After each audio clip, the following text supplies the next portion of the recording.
another day, another bit of Pokemon training and wandering around. We're certainly done with this town, though I'm sure we'll come back to this Pokemon Center a few times before we get to the next one.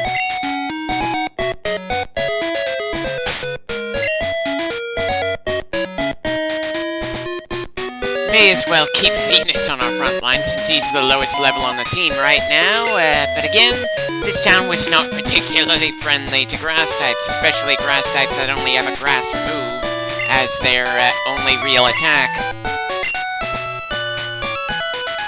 Sorry to say, we're not going to be able to deal with the tree until we're done with the third gym, and that's got to be a good long while from here.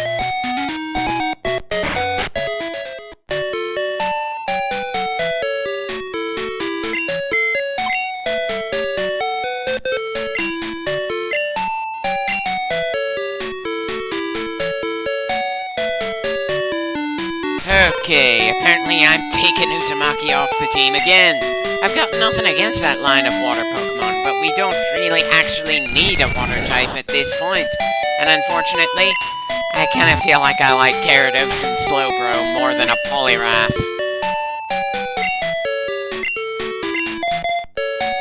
Great, I'm apparently going to delay when Venus gets leveled up here. Not that I'm in any hurry to get her stronger, since she wouldn't be all that useful in the bug gym either. Still, I'm fairly certain she's going to be more useful in a wider variety of fights at the moment than Vincent will be. I really just feel like I have very lackluster offense considering we beat the first gym.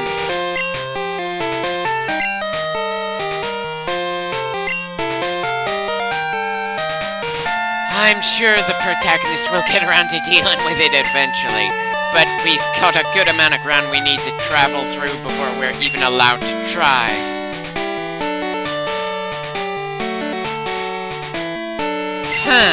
That's literally the only tree out here that's got some brown on it, and it wiggles when I hit the A button next to it.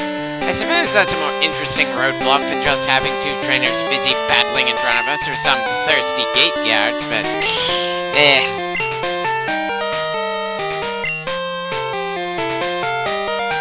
A single tree in a single spot is completely cutting off this part of Johto from the rest. I'm sorry, but if commerce between towns is outright cut off, shouldn't that mean that a gym leader or some other official should be asked to deal with the problem? I know, it's a problem that's going to be solved by the player character later on. Still, I'd like for there to be some form of in-universe response to it, even if the player has to do it before anyone official actually solves it.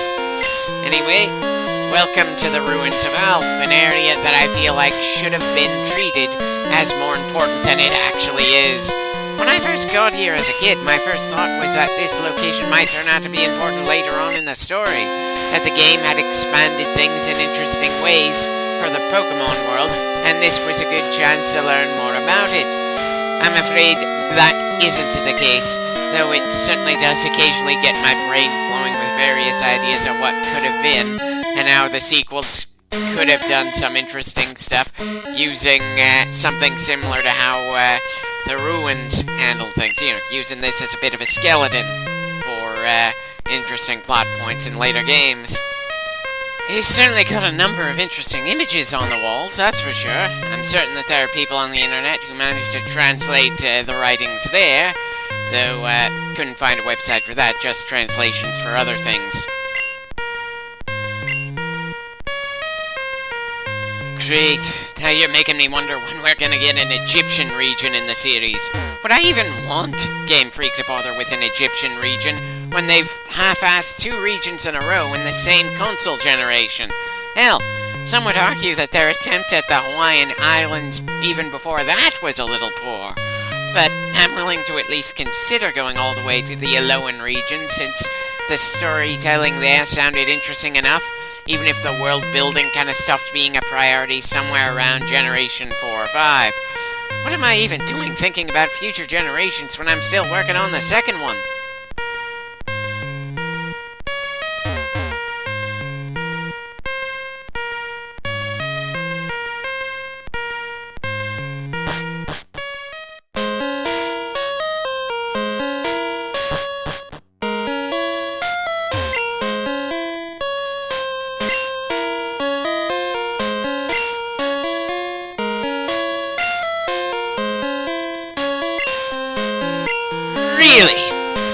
just let random tourists work on these things. That doesn't seem to be a very great move for a bunch of archaeologists.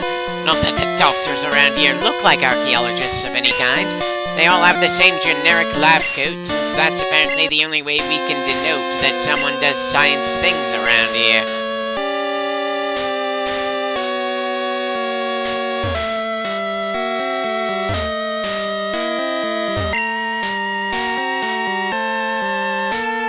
Okay, we've got a 6-letter word there. I wonder how different that looks in the Japanese version of the game, since those symbols are part of an altered alphabet, and I somehow doubt that the Japanese game designers did everything assuming their audience all knew English.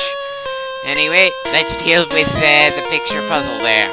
It's pretty much the same as your average jigsaw puzzle, only without having to worry about clicking the pieces together.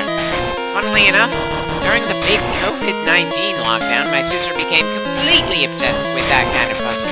Ended up getting quite a number of them via Amazon orders. I ended up having to convince her to do her puzzle stuff on her computer, since she was running out of physical space for all the ones she had physically ordered. That somehow felt better for me to say than any kind of complaint that the Pokemon that we're putting together the image of is another Generation 1 Pokemon in the Generation 2 game. Apparently, the distinctive ruins of Alph could not be bothered to do more to call attention to distinctively second-generation Pokemon around here.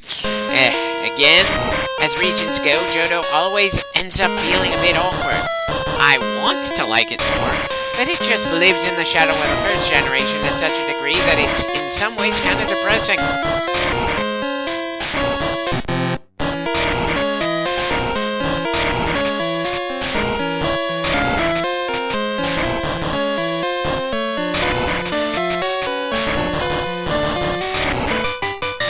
That does it. One picture of a fossil Pokemon formed. Well, shit. Apparently nobody else has ever solved that puzzle around here. I'm sorry. I know this is meant to be a game for kids, but I'm pretty sure those archaeologists need to hand in their doctorates right now. That was just sad. Equally sad is the fact that we're dealing with a batch of Pokemon that should be among the creepiest in the entire franchise. There is just so much storytelling potential behind them.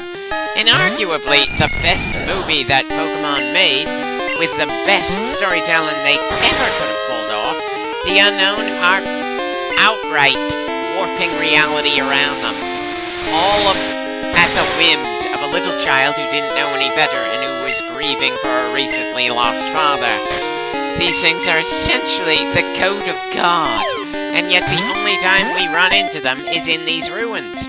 I don't think they ever show up in any of the other games as far as I know, and they only show up in the ruins in this game. Well, I gave up on continuing the games as a kid around the 3rd generation with Ruby, Sapphire, and Emerald. I stopped consuming Pokemon media in general after watching that movie, and wondering why we never saw any storytelling like that, in either the games or the actual anime from episode to episode. Is that hilarious thing of if they could write such grade A, outstanding stuff with this world and these creatures, then why the hell do we never see that kind of writing outside of that one singular movie?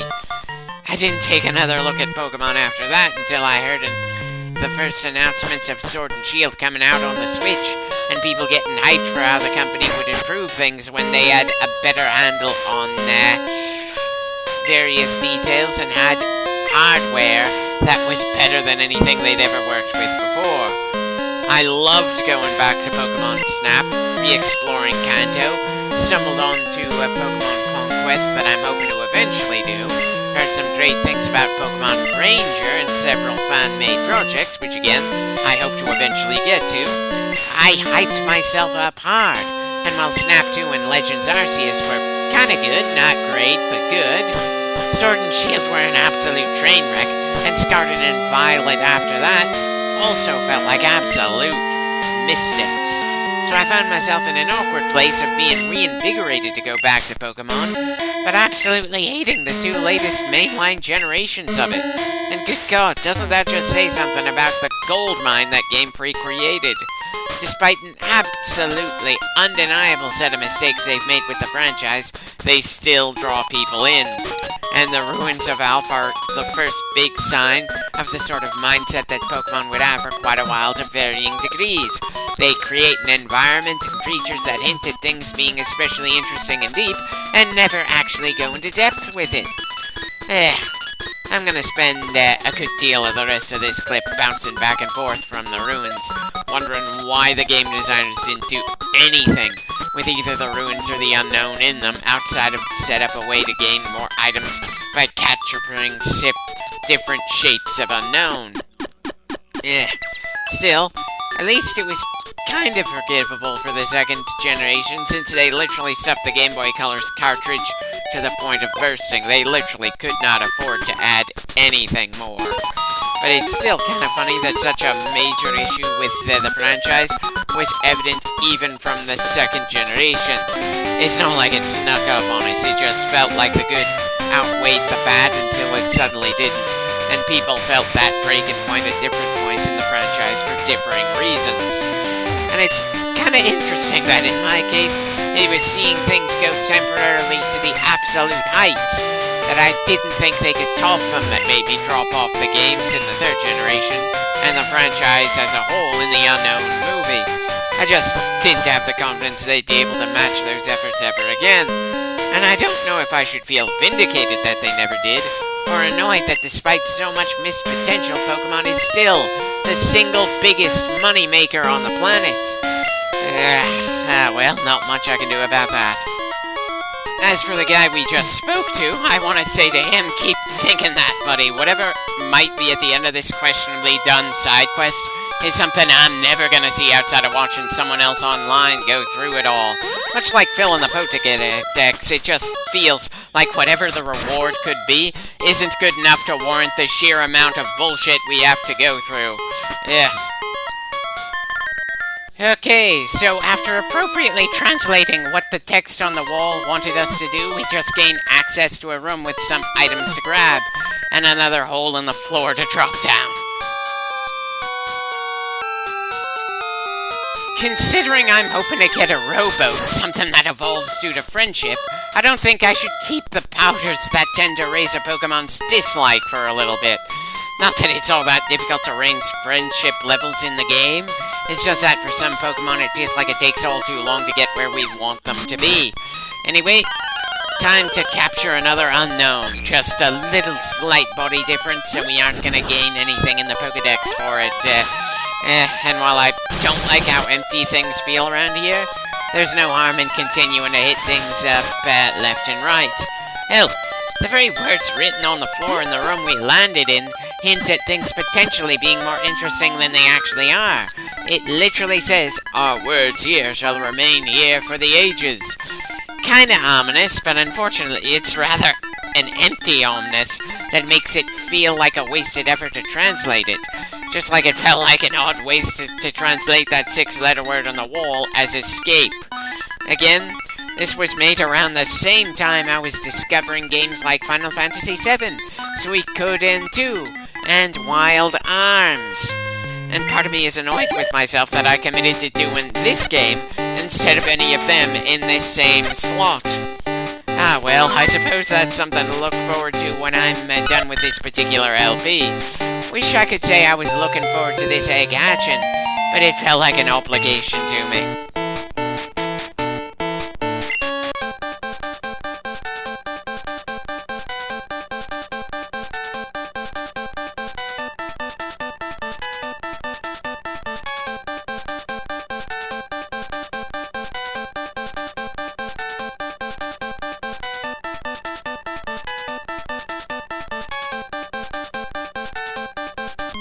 Well, it certainly took longer for me to come up with a nickname for that Togepi than I thought it would.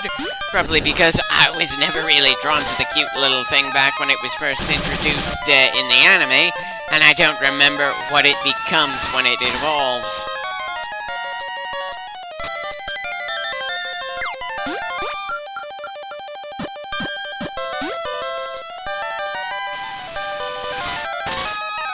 Yeesh. Damn shame there, Vincent. You've been fighting like hell in here and didn't get a single level up for the entire clip for your trouble since we've been capturing everything we've run into in these ruins.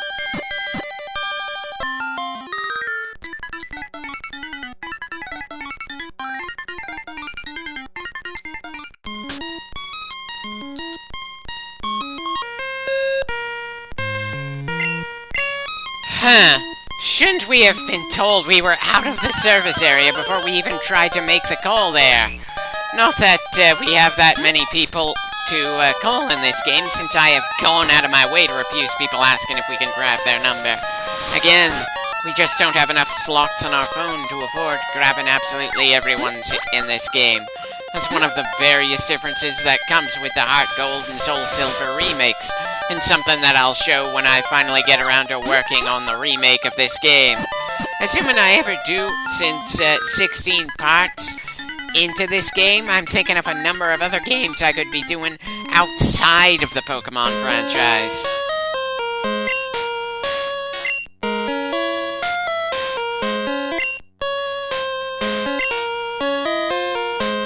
Considering it was called Unknown, I'm pretty sure nobody ever bothered actually giving it a name, kind of like the Xenomorphs from Alien.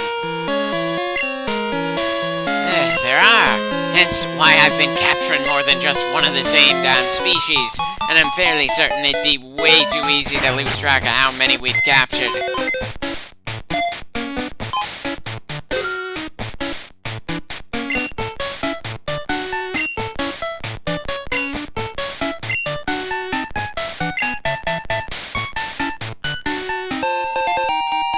Another sign that things could have been more in-depth with the ruins.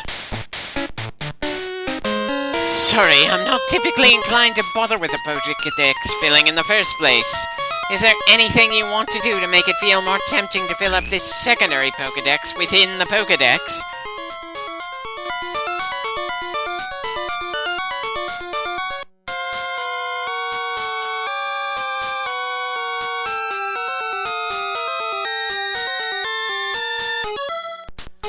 Okay, we've got 4 different kinds at this point, but it's a bit of a pain in the ass to see that. I suppose that's understandable, considering the fact that this was a quick hack job to give a fresh bit of function to the Pokédex by someone who probably doesn't work with them all that often. Anyway, let's try to give Elm another call.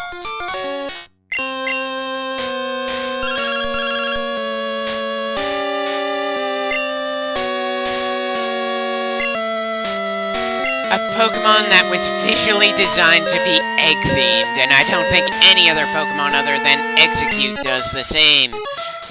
Though maybe that's because I don't know enough about Pokemon after the 3rd generation or something.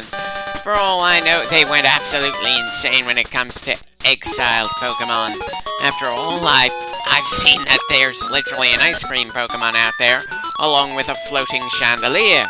I'm pretty sure that with the sheer number of Pokemon generations, there aren't too many body types that Pokemon hasn't already used at least once.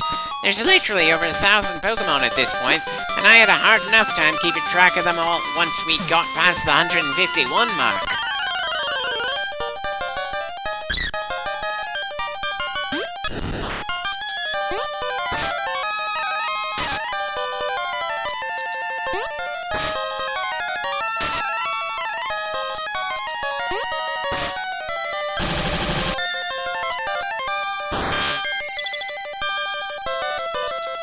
Wonderful. A Pokemon we're fighting for the sake of gaining experience is dragging things out despite not having a chance to do any damage in return. Vincent just isn't having a lucky day in this clip, is he?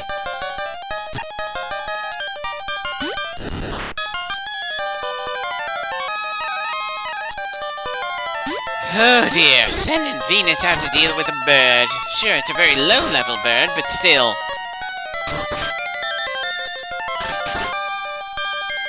Huh. Only 2 shots.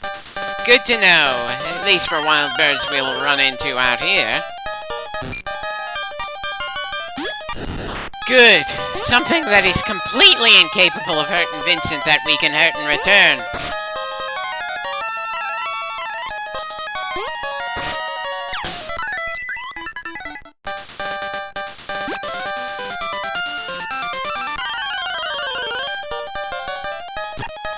And Venus gets another bit of bird slapping since Vincent has nothing that can hurt normal types. Again, I have far too many members of the team who have very circumstantial attacks for this early in the game.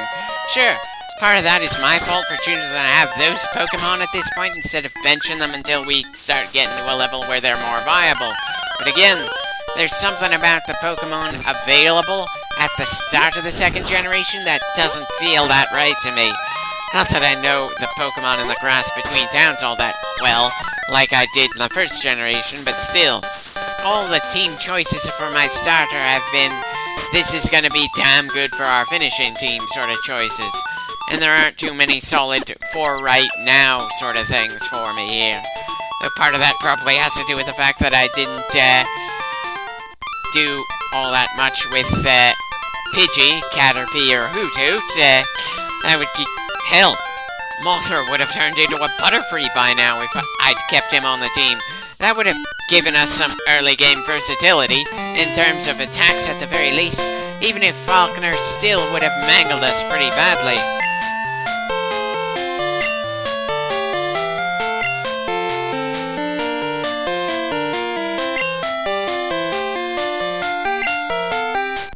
I'll leave the research into breeding to you, sir. I absolutely refuse to participate in selecting Pokemon to pair together for the sake of making stronger and stronger babies. So after helping you to learn where babies come from, you're giving us an item that will prevent a Pokemon from evolving to their next stage. Excuse me, Professor, but that somehow doesn't feel right to me. Though that's possibly because my mind kind of went in an inappropriate direction after that. Seriously, as a kid, I just did this for the sake of gaining something that I would possibly sell later, depending on if I decided to risk trying to get a specific evolution one way or the other. As a much older person now, I've gone from not giving a damn about the breeding mechanics to being kind of disturbed by them on some level, and being given an item that would essentially turn some poor young hatchling into a Peter Pan sort of thing feels a bit more awkward to think about. Again, probably not the intent, but that's where my mind wandered. It probably doesn't help that I'm playing a game that's over 20 years old, something I experienced when I was a kid.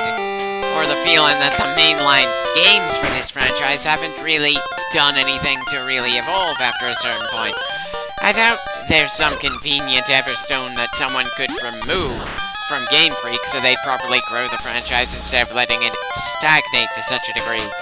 Or that there's really all that much motive for the Pokemon Company to do more with its intellectual property, considering, again, it's the single biggest moneymaker on the planet right now.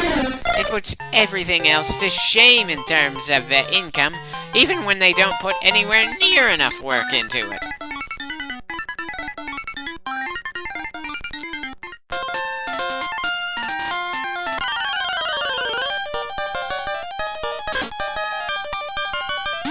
Right, another very low-level Pokemon that Vincent can't attack. And apparently Buster doesn't have any attacks that could do anything either. Can't use this as a way to level him up.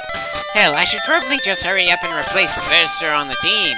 We've got more than enough members I would want to switch around away from in various circumstances. And apparently I'm not even gonna tease at using Nim in this generation like I did in the first generation.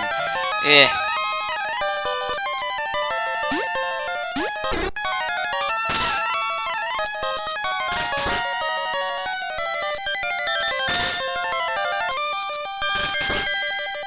Not even sure what I'm looking for here. I'm not feeling particularly tempted to use Mig in this game either.